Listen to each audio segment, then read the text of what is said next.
The classroom buzzed with the soft rustle of papers and the faint sound of pencils scratching against notebooks. I sat at my desk, glancing up occasionally at Mr. Thompson, my literature teacher. He was passionate about the subject, and his enthusiasm was contagious. I had always admired him, not just for his knowledge, but for the way he made literature come alive. As the weeks went by, I found myself increasingly drawn to him. It was confusing. I knew he was my teacher, but there was an undeniable chemistry that simmered beneath the surface. I tried to push those feelings away, reminding myself of the boundaries that existed between us. But the more I resisted, the stronger the pull became. One afternoon, after class had ended, I approached him with a question about an upcoming assignment.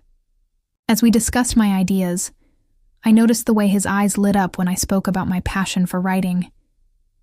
There was something about our connection that felt special, and I could sense that he felt it too. "Can I show you something I've been working on?" I asked, my heart racing with excitement. He nodded, curious to see my work. I pulled out my notebook filled with poetry, and as I read aloud, I watched his expression change. He was captivated by my words, and I felt a rush of pride. We talked. The conversation flowed effortlessly. We shared our favorite authors, our dreams, and our fears. The more we opened up to each other, the more I realized how much I admired him, not just as a teacher, but as a person. Days turned into weeks, and our conversations became more frequent. I looked forward to our discussions, the thrill of our connection growing stronger. One afternoon, as we sat in his classroom after school, the atmosphere shifted. The air was thick with unspoken tension, and I could feel my heart racing. "Mia, I need to be honest with you," he said, his voice steady despite the turmoil in his eyes. "I care about your education, and I want to support you, but I also need to maintain professional boundaries." I felt a pang of disappointment, but I understood.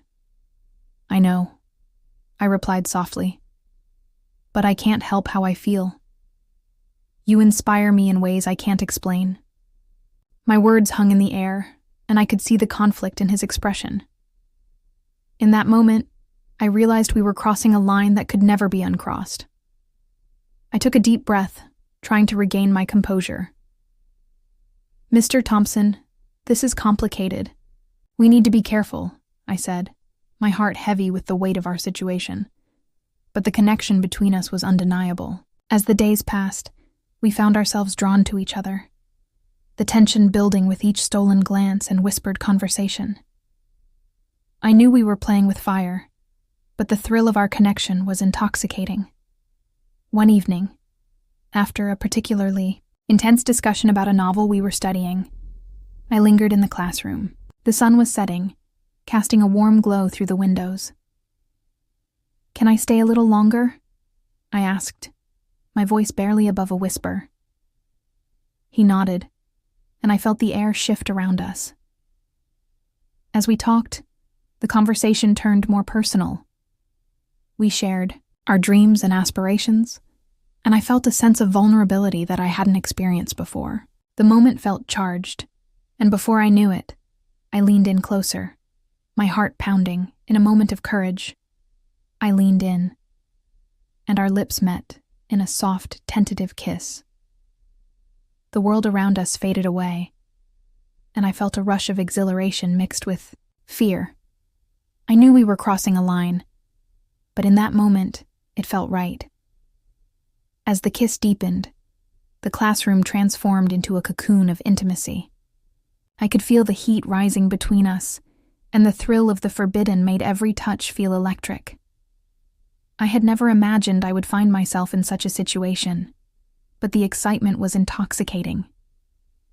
Suddenly, the sound of the school bell echoed in the distance, reminding us of the reality we were stepping away from. I pulled back, breathless and filled with conflicting emotions. "What are we doing?" I asked, my voice trembling. Mr. Thompson looked at me, a mix of desire and concern in his eyes. Just enjoying the moment, he replied softly. But the moment was fleeting. I knew we had crossed a line that could never be uncrossed. We can't do this, I said, my heart racing. He nodded, understanding the gravity of our actions. I know, he replied, his voice heavy with regret. But it's hard to ignore what we feel. In that moment, I realized the weight of our choices. We were playing with fire, and I knew I had to make a decision. If this story resonated with you, please like, share, and subscribe to my channel. Your support means everything to me and helps us create a space where we can share, reflect, and grow together.